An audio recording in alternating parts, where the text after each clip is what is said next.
ಏರಿಯಾದಲ್ಲಿ 2 ವರ್ಷದಿಂದ ಇರ್ತಾ ಇದ್ದೀನಿ ಸರ್. ಇದು ಪ್ರತಿದಿನ ನೋಡ್ತಾ ಇದ್ದೀನಿ, ಇವತ್ತಿಂದಲ್ಲ ಸರ್, ಆಲ್ಮೋಸ್ಟ್ 1 ಇಯರ್ ಆಯಿತು. ಇವನ್ ರೀಸೆಂಟ್ ಸುತ್ತಮುತ್ತ ಸ್ಕೂಲ್ ಅಕ್ಕಪಕ್ಕ ಯಾರೇ ಇದ್ರೂ ಇಲ್ಲೇ ತಂದು ಹಾಕ್ತಾರೆ ಸರ್. ಯಾಕೆಂದರೆ ಇಲ್ಲಿ ಯಾರು ಕೇಳೋರಿಲ್ಲ ಹೇಳೋರಿಲ್ಲ. ಆಲ್ಮೋಸ್ಟ್ ನೈಟ್ 10 ಟು ಎಲ್ಲೋ ಇಲ್ಲೇ ಬಿಸಾಕ್ತಾರೆ ಸರ್. ಬೈಕ್ದಲ್ಲಿ ಬರ್ತಾರೆ ಬಿಸಾಕ್ತಾರೆ. ನಾವು ಕಾಲ್ ಮಾಡಿದ್ದೀವಿ ಸರ್, ಇವನ್ ಮನೆ ಹತ್ರನೂ ಬರಲ್ಲ ಕಸ್ತೂರು. ನಾನು ಇವತ್ತು ಜಸ್ಟ್ ಕಾಲ್ ಮಾಡಿದರೆ BBMP ಅವ್ರು ಕಾಲ್ ಮಾಡಿದ್ರೆ ನೋ ರೆಸ್ಪಾನ್ಸ್. ಮತ್ತು ಈ ವರ್ಷದಿಂದ ಕಸ ವಿಲೇವಾರಿಗೆ ಎಕ್ಸ್ಟ್ರಾ ಪೇ ಮಾಡ್ತಾ ಇದ್ದಾರೆ. ಕೇಳಿದರೆ ಡ್ರೈವರ್ ಬಂದಿಲ್ಲ, ಪೇಮೆಂಟ್ ಕೊಟ್ಟಿಲ್ಲ ಅಂತ ಕೇಳ್ತಾರೆ. ಅದು ನಮ್ಮ ಸಮಸ್ಯೆ ಅಲ್ಲ ಸರ್. ನಾವು ಟ್ಯಾಕ್ಸ್ ಕಟ್ಟಲಿಲ್ಲ ತೊಗೋತೀನಿ ಅಂತ ಹೇಳಿದರೆ ಅವ್ರೇನು ತೊಗೋತಾರಾ? ಇಲ್ಲ ಸರ್, ನೀವು ಹೇಗಿದ್ರೂ ಕಟ್ಟೇಬೇಕು. ಅಲ್ಲಿ ಮಾನವೀಯತೆ ಇರೋದಿಲ್ಲ.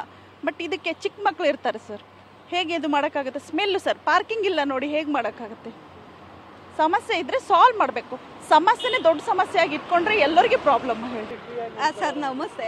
ಕಸ ತುಂಬ ದಿನದಿಂದ ಇಲ್ಲಿ ಬಿದ್ದಿದೆ. ಸ್ಕೂಲ್ ಇದೆ, ತುಂಬ ತೊಂದರೆ ಆಗ್ತಾ ಇದೆ, ಮಕ್ಕಳು ಆರೋಗ್ಯನೂ ಕೆಡ್ತಾ ಇದೆ. ಆದಷ್ಟು ಬೇಗ ತೆಗಿಸ್ರಿ ಅಂತ ಕೇಳ್ಕೊತೀನಿ. ಮತ್ತು ಬ್ರ್ಯಾಂಡ್ ಬೆಂಗಳೂರು ಅಂತ ಎಲ್ಲ ಮಾಡ್ತೀವಿ ಅಂತ ಹೇಳ್ತಾ ಇದ್ದಾರೆ, ಆದರೂ ಏನು ವರ್ಕ್ ಆಗ್ತಾ ಇಲ್ಲ.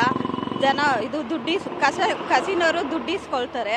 ಜನಗಳು ಅದಕ್ಕೆ ಎದ್ಬಿಟ್ಟು ಕಸ ಎಲ್ಲ ಈ ಥರ ತಂದು ಹಾಕ್ತಾರೆ. ಇಲ್ಲೇ ಅಲ್ಲ, ಪ್ರತಿ ಎಲ್ಲೆಲ್ಲೂ ಏರಿಯಾದಲ್ಲೂ ಇದೆ. ಇದನ್ನು ಆದಷ್ಟು ಬೇಗ ಕ್ಲೀನ್ ಮಾಡಬೇಕು ಅಂತ ತಮ್ಮಲ್ಲಿ ಮನವಿ ಮಾಡ್ಕೊಳ್ತೀನಿ. ದಿವ್ಯಾ ಸರ್. ಸರ್ ನಾವೀಗ ಬೆಂಗಳೂರಲ್ಲಿ ಗಾಡಿ ಓಡಿಸ್ತಾ ಇದ್ದೀನಿ, ಆಟೋ ಓಡಿಸ್ತಾ ಇದ್ದೀನಿ. ಒಂದು ಹೆಜ್ಜೆ ಒಂದು ಹೋಗೋಕ್ಕಾಗಲ್ಲ. ಅವ್ರು ಕರೆಕ್ಟಿಗೆ ಮೀಟ್ರ್ ಕಸೆ ಕೊಡೋದು ಎಷ್ಟು ಹಿಂಸೆ ಆಗಿದೆ ಅಂತ ನಮಗೆ ಇರೋಕ್ಕಾಗಲ್ಲ ಅನ್ಸ್ತಾಗ್ಬಿಟ್ಟೈತೆ. ಕಸ ಹಂಗೆ ರೋಡ್ ಒಳಗೆ ಬಿದ್ದಿದೆ. ನಾವು ಕಸಿನ ಕಡೆ ಹೋಗ್ತೀವಿ ಅಂದರೆ ಗ್ಲಾಸ್ ಬಿದ್ದಿದೆ. ಗ್ಲಾಸ್ ಎಲ್ಲ ಕುಡ್ದು ಅಲ್ಲೆಲ್ಲ ಬಿಸಾಕಿರ್ತಾರೆ, ಅದು ಎತ್ತಕ್ಕಾಯ್ತಲ್ಲ. ಗುಂಡಿ ಮೋರಿ ಮುಚ್ಚುತ್ತಾರೆ, ಅಲ್ಲಿ ಉಳ್ಳಾಡೋಳೆಲ್ಲ ಫುಲ್ಲು ಗಬ್ಬಿದೋಗಿದೆ. ಸ್ಕೂಲ್ ಮುಂದೆಗಳೆಲ್ಲ ಬಾಟ್ಲು ಅಲ್ಲೇ ಬಿದ್ದಾವೆ. ಕಸ ಮಾತ್ರ ಮೂಟ್ಬಿಟ್ಟೆ ಸ್ವಲ್ಪ ಸುರಿತಾವ್ರೆ. ಮನೆ ತಗೋ ಕಸ ಎತ್ಕೊಬರ್ತಾ ಇಲ್ಲ. ಈ ಥರ ಆಗಿದೆ.